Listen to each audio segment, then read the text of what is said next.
Écoutez, je vous propose que l'on commence. C'est parti. Bonjour à tous, merci de nous avoir rejoints sur ce webinaire. Aujourd'hui, on va se parler de la deuxième partie du guidebook que nous avons publié fin octobre. Et il s'agit de vous présenter comment drafter votre roadmap dans un monde post-cookie. Pour ce webinaire, je suis accompagnée de Guillaume Tollet et Charles Dunas.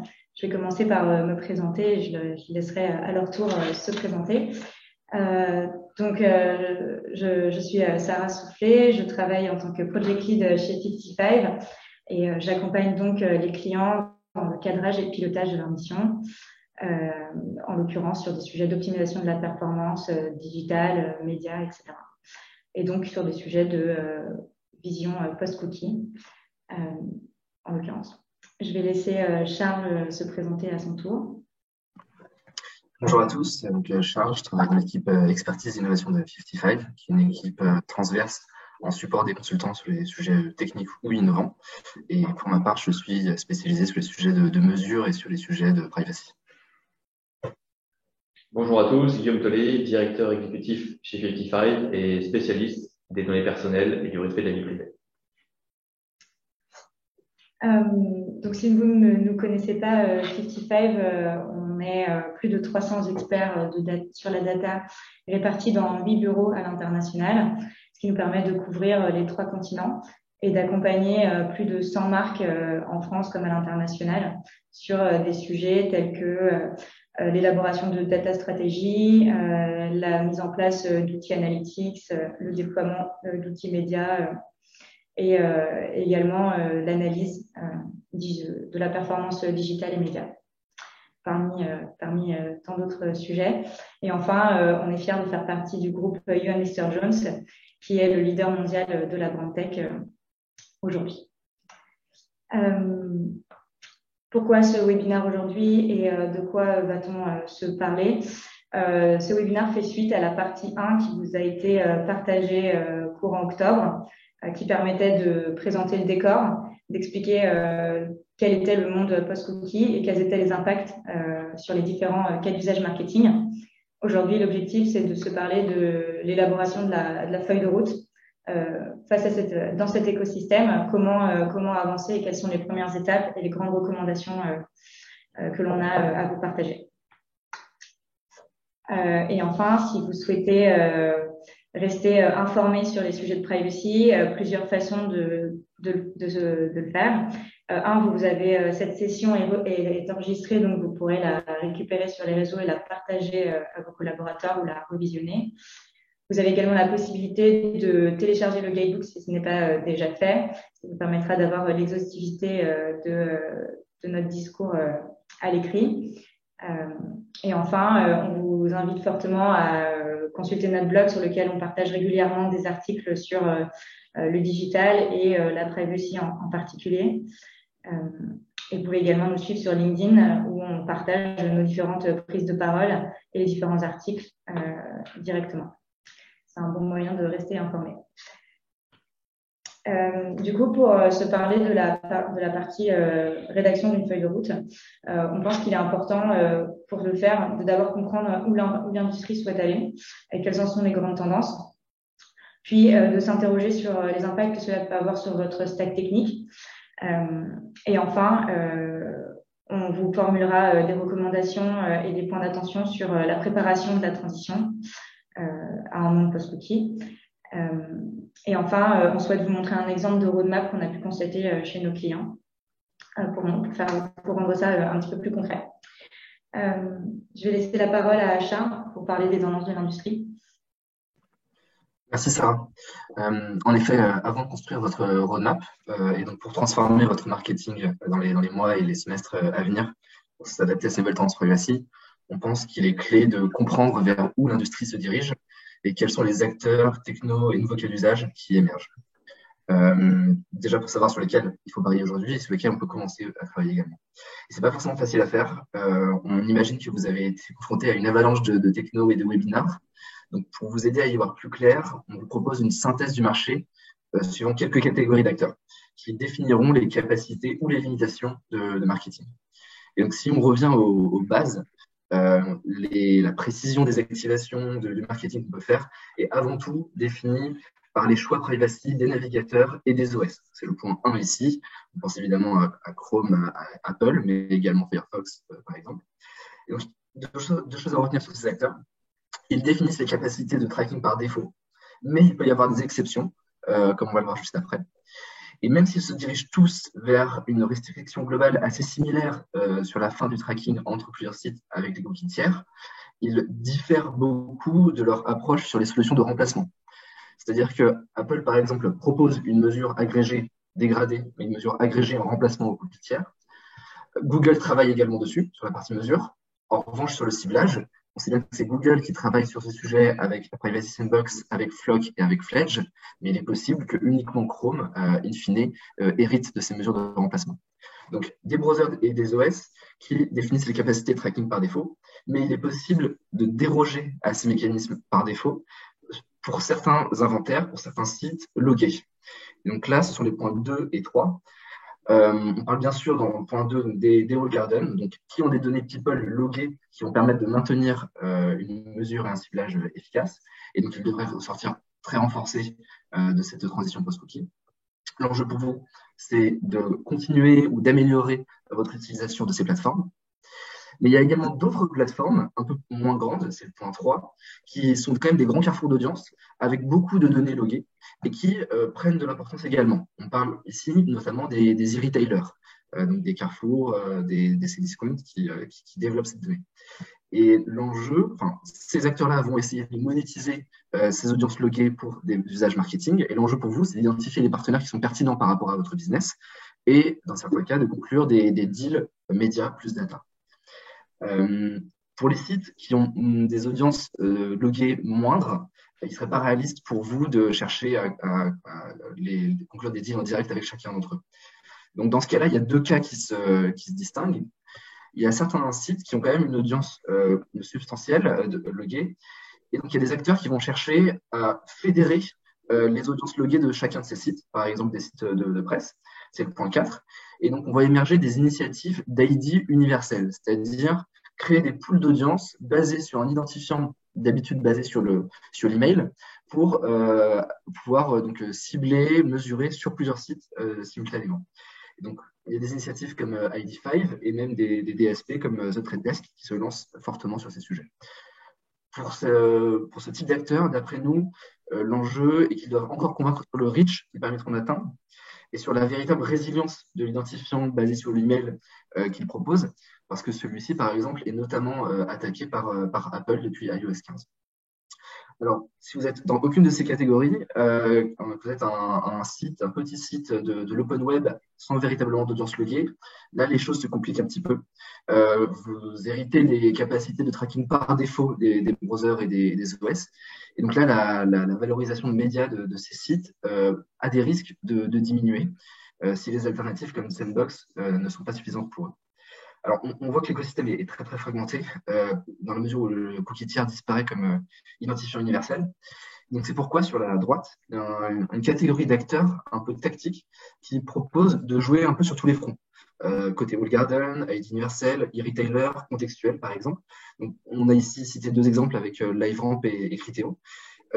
Ces acteurs ont l'avantage de l'interopérabilité de tous ces inventaires, en échange de coûts d'utilisation de leur technologie et d'un accès un peu moins direct et un peu moins exclusif aux inventaires.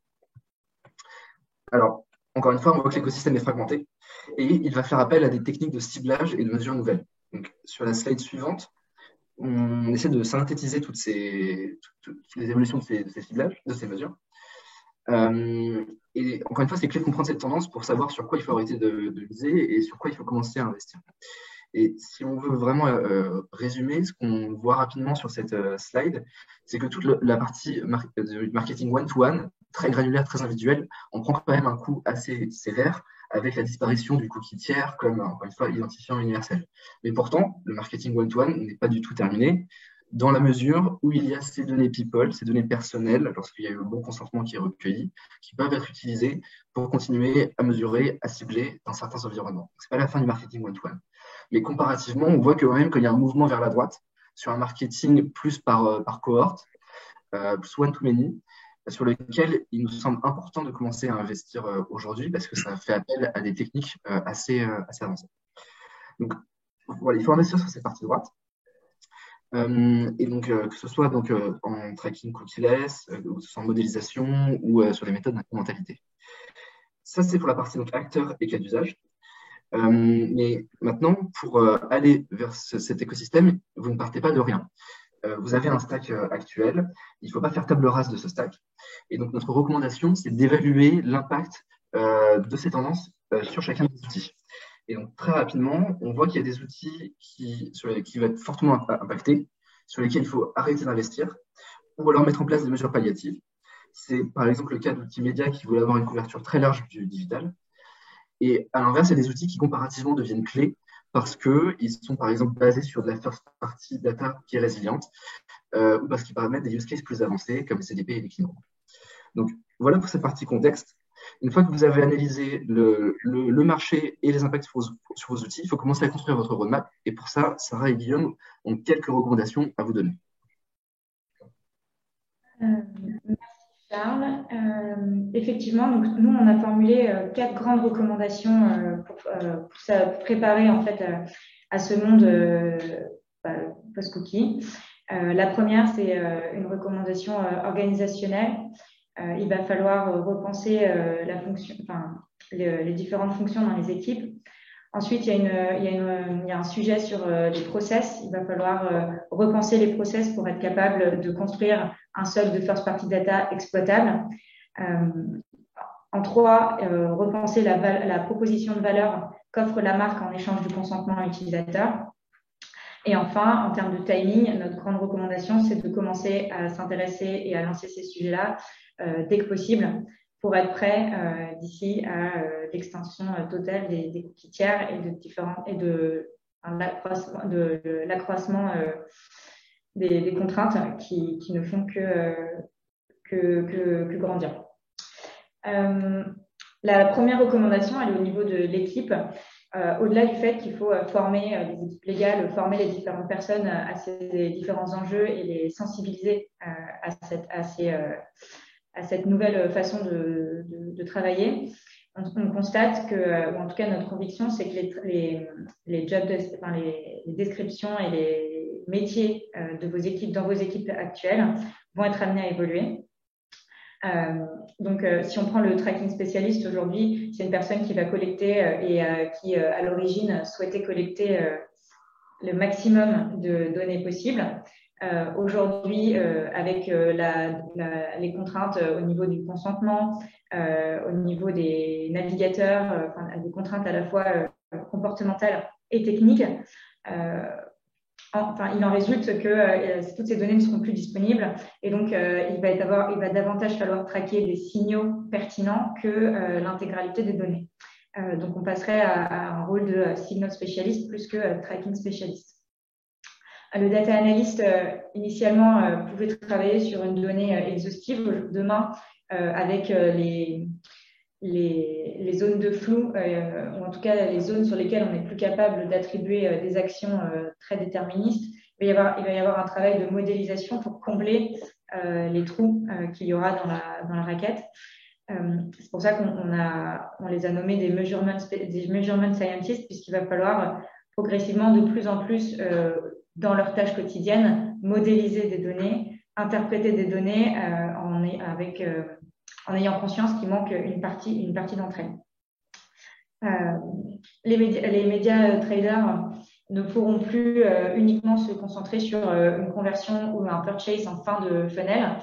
Étant donné que le tracking du parcours va être fragmenté, il est important de repenser les différents objectifs en termes d'engagement et donc de s'intéresser à une performance de campagne par niveau d'engagement. Ensuite, on a les agences data et médias qui ont pour objectif de conseiller les clients et donc de travailler main dans la main avec eux sur ce travail de veille sur le sujet de la privacy et qui progressivement du coup vont prendre un rôle de privacy partner puisqu'ils vont pouvoir vous nourrir et s'intéresser à ces sujets-là toujours plus. Enfin, sur la partie DPO et équipe légale, ces équipes vont continuer à exister. En revanche, il va falloir avoir, ou en tout cas, on le constate même dès aujourd'hui, de plus en plus, on a des équipes dans lesquelles on a des ambassadeurs des équipes légales et DPO, donc des data et compliance experts, comme on les a notés ici, qui en fait permettent de faciliter et de fluidifier le dialogue entre les équipes légales et les équipes métiers marketing. Ça permet également de démocratiser le discours et dans le sens inverse, de lever des alertes au sein même de l'équipe directement quand il peut y avoir des sujets délicats ou à prendre en considération. Ça, c'est la première recommandation au niveau équipe.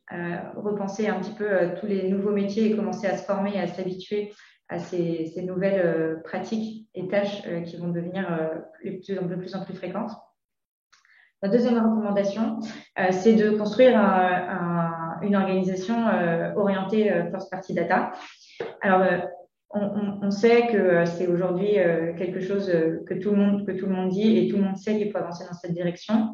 En revanche, force est de constater que beaucoup de nos clients reviennent vers nous en nous demandant, certes, il faut construire une organisation first party data. Par contre, comment faire? Et du coup, on a listé ici une checklist pour commencer dans la first party data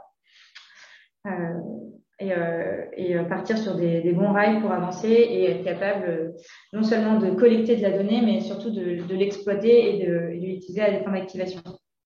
Donc, le premier point, c'est en tout premier lieu, si on part de zéro, c'est de se dire quelles sont toutes les données disponibles au sein de mon entreprise et quelles sont les bases de données dans lesquelles je peux aller chercher des informations et de se les lister pour avoir l'exhaustivité des données qui sont récupérables et potentiellement exploitables.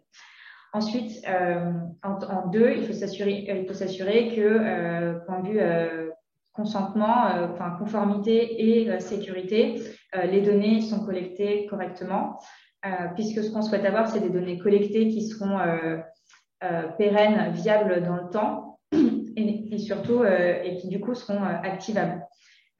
Donc, s'assurer qu'on ne risque pas demain de devoir supprimer des données car collectées de la mauvaise façon, vérifier que c'est sécurisé pour qu'il n'y ait pas de brèche, etc., etc. En trois, identifier les cas d'usage, les activations qu'on souhaite réaliser avec cette first party data. Souvent, on se rend compte que les équipes entre elles ont des projets.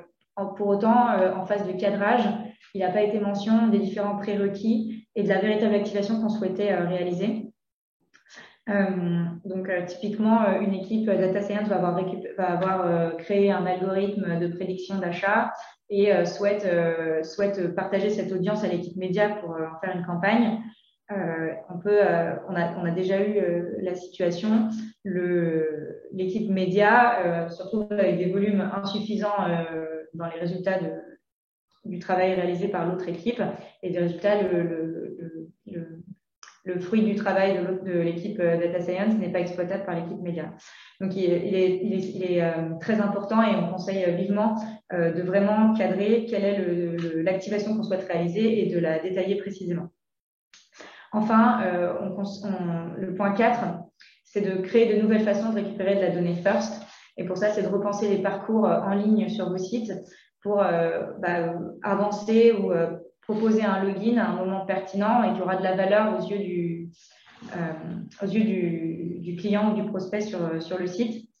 Et donc, de repenser tous ces instances, tous les moments sur votre site où de la donnée pourrait être collectée et avec consentement. Enfin, une fois que cette donnée est récupérée, il faut la réconcilier et la structurer dans les outils de données. C'est également un travail à réaliser. Et enfin, en point 6, l'exploiter et piloter la performance, l'analyser. On a mis un exemple très concret. Donc, une équipe média avant, une équipe média pouvait travailler seule et se baser sur les données qu'elle avait à dispo dans ses différents outils ou par ses partenaires qui étaient principalement basés sur de la donnée third. Demain, dans une organisation qui est orientée first party data, c'est une équipe média qui précise son besoin, donc en termes de volume, en termes d'audience, qui rédige un cahier des charges. une équipe web qui construit des expériences pour collecter au maximum de la donnée depuis le site Internet, une équipe légale qui s'assure de la conformité et qui vérifie que tout est en ordre, une équipe analytics qui va exploiter la donnée récoltée et qui va la consolider afin qu'elle soit ensuite exploitable et activable par l'équipe média. Donc ça, c'est tout ce qu'on considère être notre grande recommandation en termes de process, c'est de commencer et comment commencer en listant ces données et en repensant les interactions entre les différentes équipes. Je vais laisser la parole à Guillaume pour nous parler de privacy et context. Merci Sarah. La troisième recommandation qu'on vous recommande aujourd'hui pour constituer ce stock de first party data, c'est de réengager avec vos clients de manière différente autour des données personnelles, autour de nouvelles notions clés de transparence et de confiance. En effet, trop souvent les marques, lorsqu'elles parlent de leur patrimoine de données, elles pensent que ce patrimoine de données, en fait, elles en sont propriétaires. En réalité, ce n'est pas le cas. Ce sont vos clients, vos prospects, qui vous ont confié à un instant T et pour une durée limitée des données personnelles en échange d'un produit ou d'un service personnalisé. Aujourd'hui, avec cette transition post-cookie et la fin des cookies tiers pour 2023 et la réorientation des données personnelles vers des données de first party de plus en plus nominatives, cette notion de confiance et de transparence autour des données personnelles, elle est clé. Il ne faut pas oublier que plus de 48% de personnes dans le monde ont déjà arrêté la souscription d'un produit ou d'un service pour des raisons de confidentialité de données ou de mauvaise utilisation de leurs données personnelles. C'est pour cela qu'aujourd'hui, on constate sur le marché que de nombreuses marques, notamment dans le secteur du retail, du média et du transport, essaient de réengager avec les clients autour des données personnelles, en réexpliquant de manière beaucoup plus pédagogique l'utilisation des données personnelles et en laissant la possibilité aux consommateurs de mieux monitorer et de mieux revenir sur leur décision d'échanger ou non leurs données personnelles.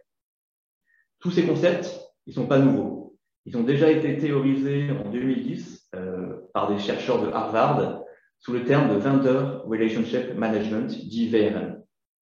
Le VRM, c'est quoi? C'est un concept qui met le consommateur comme autonome de sa relation avec la marque. Le VRM, par définition, s'oppose au CRM, qui est beaucoup plus top-down et qui est beaucoup plus directif vis-à-vis de vos clients et de vos prospects. Ce qui change fondamentalement aujourd'hui pour les marques en 2021, c'est le timing avec le post-cookie et la réorientation vers les données first party. Et deuxièmement, la capacité des marques à déployer des outils de type Preference Center. Ces outils de type Preference Center, elles permettent aux marques de gérer justement cette transparence vis-à-vis des clients autour des données personnelles en collectant dans un endroit unique un consentement multicanal, les préférences utilisateurs et en laissant la possibilité aux consommateurs de revenir à tout moment sur ses choix. Ainsi, chez Beautify, on pense véritablement que ces outils de type Preference Center vont de plus en plus se développer dans les prochaines semaines et dans les prochains mois, car ils sont indissociables de la constitution d'une donnée first party qui soit à la fois conforme, de qualité et pérenne. Maintenant, c'est la quatrième recommandation que l'on vous fait, c'est d'évaluer vos pratiques marketing. Et là, vous voyez à l'écran une grille très simple d'évaluation autour de 3 critères clés. Le premier critère clé, c'est le critère de résilience des pratiques marketing, c'est-à-dire la capacité de cette pratique marketing à fonctionner au-delà de la fin des cookies tiers prévus pour fin 2023. Le deuxième grand critère, c'est la valeur business de la pratique marketing. En effet, votre pratique marketing peut très bien s'arrêter avec la fin des cookies tiers, mais pendant cette phase de transition sur fin 2021 et tout 2022, elle peut toujours s'avérer pertinente et avoir un ROI très performant. Et ça, il faut pouvoir l'identifier pour gérer au mieux cette transition. Et enfin, il y a la troisième colonne, qui est une colonne d'action et de décision. Au final, en faisant cette évaluation de vos pratiques marketing, vous allez arriver à 3 ou 4 conclusions. La première, ça peut être de stopper cette pratique marketing car elle n'est pas pertinente dans le temps et elle n'apporte plus de valeur business. On pense notamment au retargeting, potentiellement. D'autres pratiques, il va falloir les mettre sous surveillance. Et vous allez continuer sur fin 2021-2022, mais vous allez bien sûr monitorer leur ROI et leur performance. Vous allez aussi certainement devoir réorienter un certain nombre de pratiques marketing pour les rendre durables et pérennes dans le temps. Et vous allez aussi lancer de nouvelles pratiques avec l'avènement de nouveaux outils ou de nouvelles tendances comme Privacy Sandbox. Au final, ce qui est important pour les marques, c'est d'avoir cette photo à date et de savoir où aller, de savoir où investir et où arrêter d'investir, d'identifier les poches d'innovation et d'accélération qu'il faut mettre en place et avoir une vision claire sur sa feuille de route. Et c'est justement ce que va faire Charles maintenant en vous proposant les priorités pour orchestrer sa feuille de route. Merci Guillaume. En effet, je pense que ces 4 recommandations sont clés pour faire en sorte de construire une feuille de route vraiment adaptée à vos contextes et vos ambitions. Et chaque roadmap va être unique. Mais on a quand même réalisé l'exercice sur beaucoup de clients. Et donc, il y a certaines constantes qui ressortent. Et on peut déjà commencer par résumer en 3 priorités. La première priorité, c'est de sécuriser sa donnée. Il y a beaucoup de trous de données qui existent déjà, on l'a beaucoup dit, côté Firefox, côté Apple. Il y a des quick wins très importants pour fiabiliser la donnée. Et ce socle de données, c'est un prérequis pour la suite, pour aller plus loin en termes de mesure ou d'activation. La deuxième priorité, précisément, c'est de revoir ces méthodes de mesure et d'activation. On a vu qu'il y a beaucoup de nouvelles techniques qui sont en train d'émerger. Et c'est des sujets sur lesquels il faut s'upskiller, faire des tests. Donc, c'est un chantier à initier tôt, mais dont on sait qu'il va prendre du temps. Et la troisième priorité, est un petit peu moins urgente, donc, c'est d'innover et de tester donc, de nouvelles technologies privacy proof. Là, le mot d'ordre, c'est de faire de la veille en partenariat avec votre agence data ou média et de tester les initiatives qui sont clés pour vous. Ça, c'est sur les priorités. Et pour entrer un tout petit peu plus dans le concret des cas d'usage, on a mis sur la slide suivante des exemples de cas d'usage, un exemple de roadmap. Et encore une fois, comme il n'y a pas une roadmap qui conviendrait à tout le monde, on a essayé donc, de la splitter par niveau de maturité. Donc, vous reconnaîtrez, je pense, l'échelle proposée par Google, donc Nascent, Connected, Imagine, Ultimate. Et donc, encore une fois, l'idée là, c'est de se dire qu'il y a des choses à faire très tôt, qui sont adaptées d'ailleurs à tout type d'acteurs, c'est donc les briques en verte, pour sécuriser la donnée. Après, il y a des cas d'usage plus axés mesure, ciblage, qui sont un peu plus complexes, mais qui devraient quand même couvrir une grande partie des annonceurs. Donc, par exemple, dans la priorité 2, tout ce qui est autour de la modélisation des conversions. Et après, il y a des cas d'usage qui sont pour des acteurs un peu plus matures, comme par exemple tout ce qui est autour des clean rooms ou du marketing mix modeling. Donc, encore une fois, construisez votre roadmap en fonction de votre compréhension du marché, des cas d'usage qui sont prioritaires pour vous et de votre niveau de maturité. Il y a des choses il y a des quick wins dès aujourd'hui à lancer. Il y a des choses qu'il faut commencer dès maintenant, donc parce qu'on sait qu'elles vont prendre du temps. Voilà pour cette partie roadmap. Et maintenant, je vais laisser la main à Sarah pour conclure. Oui, merci Charles. Du coup, si vous deviez retenir 3 choses de ce webinaire ou de cette partie sur la rédaction de la feuille de route post-cookie, c'est de commencer dès maintenant à définir votre feuille de route en commençant par définir et évaluer les impacts que vous pouvez avoir, que ce changement dans l'écosystème va avoir sur vos outils, vos partenaires et sur vos projets existants. En temps 2, c'est de commencer dès maintenant à initier les formations, les évolutions au sein de vos équipes, puisque cette transition va impliquer des changements organisationnels au sein de vos équipes en termes de skills, mais aussi en termes de process. Et enfin, on pense que c'est important de retenir que votre stratégie de privacy n'est pas une question de conformité, n'est pas une question technique, mais c'est une question d'image de marque et de choix de marque. Puisque le but, c'est de garder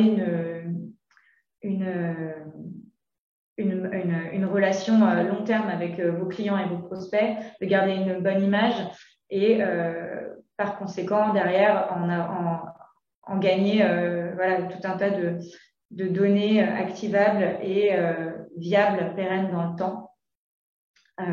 Et donc, ça relève, selon nous, vraiment d'un choix de marque avant d'être un choix technique ou de conformité.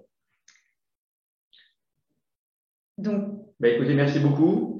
On vous enverra bien sûr le webinaire en replay et les slides disponibles. On a encore le temps, si pour ceux qui sont encore là, pour quelques questions, s'il y en a, n'hésitez surtout pas.